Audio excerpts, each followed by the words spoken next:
What's up everyone, Art at Patience Metal Fab, and today I'm outside in our parking lot to debut a build that we just wrapped up on. Now if you guys have been watching our YouTube page for a while, you know we've done a handful of camera car builds, and this is another one and probably our best and biggest build so far.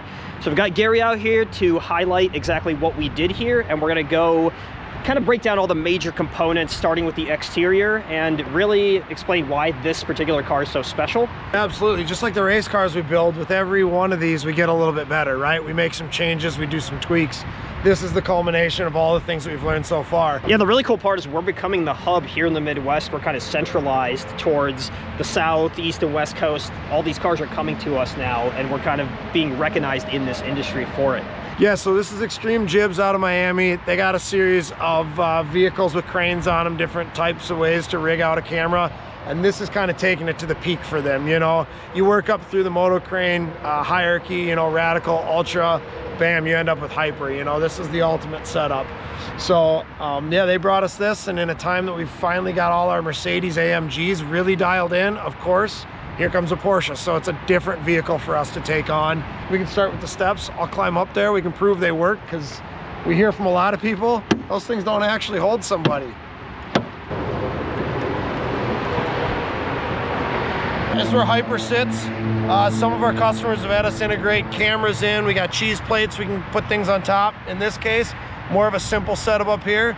We got the light system up here, some LEDs. You can light up a scene, you can light up a work area. Other than that, this is just where the business goes. The critical piece about this is the load spread, right? If you bolted one of these directly to the sheet metal, you'd obviously rip it right out. So we use these plates to actually spread the load. So when this pulls down, you're actually pulling on a series of rivets. These are all 1/4-inch stainless rivets going through. There's backers in certain places on these. Let's move along to the front, and in keeping with the Mad Max aesthetic, this is something new that I haven't seen on other camera cars we've done, which is a front and rear bumper bar like this. What's the purpose of this? Yeah, so this is the first one we've done with a bumper on it. We've had mention of it in the past, just nobody really thought they'd need it.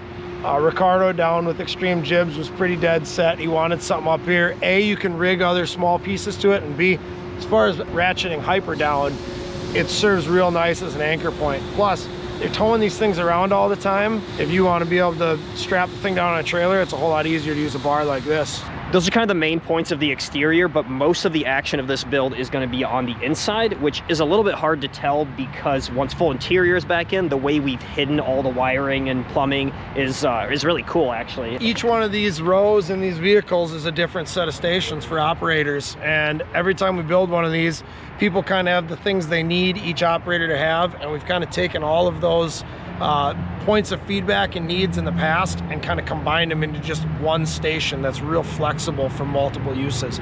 So in this case, we've got a bar going across the front. One thing we really didn't like the aesthetic of on a lot of cars that we saw was the bar wrapping around the actual gauges. And so we kind of wanted that bar to stop. So we ran the bar across, tucked it in real nice into the vent, but then it led to a point where we couldn't mount anything to the left of the driver.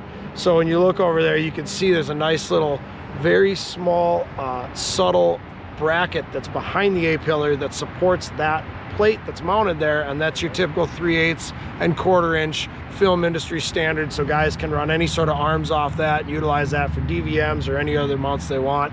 Same bungs you see across all these bars, and then all these bars are 166 OD spec'd out like speed rail, so that you can use any of the speed rail or small HD, any of these clamps that are film industry standard work across all these things. Like I mentioned, everything in the interior is super tucked away. The only real obvious thing is this bar, but everything else is going through the pillars and the stock interior is back in. So what do we got attached to this bar? What are these wires? What is this unit here? So this might be one of our biggest new features on this build that we've never done before. These are your SDI leads. When you terminate these ends onto monitors and they're getting plugged in and unplugged out of different monitors as different people are using the cars, the ends go bad, the cables get damaged, they're trying to replace cables. So we did run a conduit system through the top, so you can tape a cable to this, pull it through, it'll pull a second cable back when you pull a bad one out.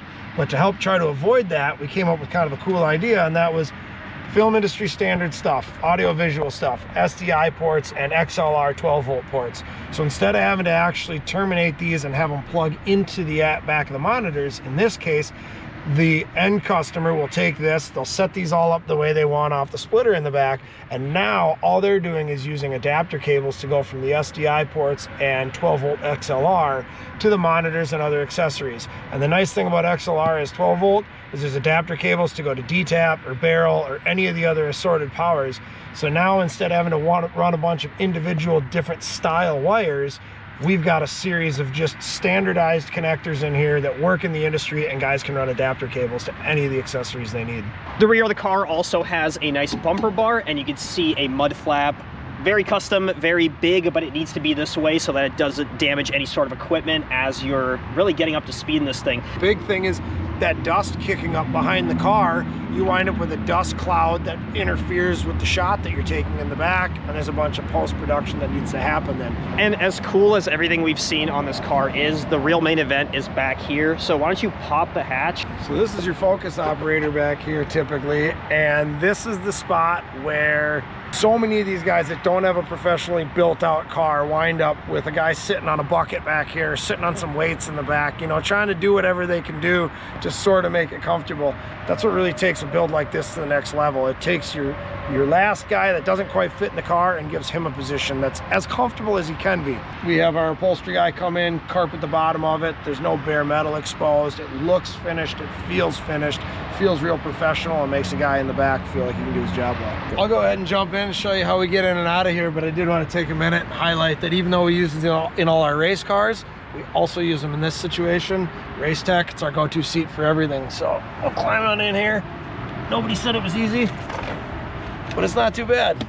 Typically there'll be a monitor here, and this will be the guy that operates the focus of the camera. So again, we just try to give him the most comfortable position he can be in. He's well reinforced. You know, he doesn't feel like he's sliding all over. His brain doesn't have to be focused on something else. He can really just focus on his job. So we've got the video hub that splits out the video signal coming from the camera, going to all the different monitors. We've got a 12-volt to 110 inverter back here. The hyperlink for hyper does need a 110, so we run that through there. We also have a battery charger back here that's in the window, so you can plug an extension cord in, keep the batteries charged. We run a Bantam X, their S-Pod, for all our power distribution. This runs power for all the 12-volt XLR stuff, so the car can be completely off. This is a totally standalone system, operated from the nice touchpads that Bantam X has. Lets you turn everything on and off. There's a second touchpad in the front, so the guys in the back as well as in the front can operate it. We got a voltage cutoff solenoid from Blue Sea Systems, just so we can separate out the auxiliary battery back here and you don't wind up draining a house battery. If you need to operate when the car is off, they can isolate the two systems. This battery can pretty much go completely dead and they can still start the car. Safety first, coming from building race cars. Most people don't think about things like that, so you're the only guy on set that's got a fire extinguisher, you get to save the day. And then our battery box, we'll shout out to Sean at Top Stitch for the diamond sew on top of that to make it not only comfortable but look good.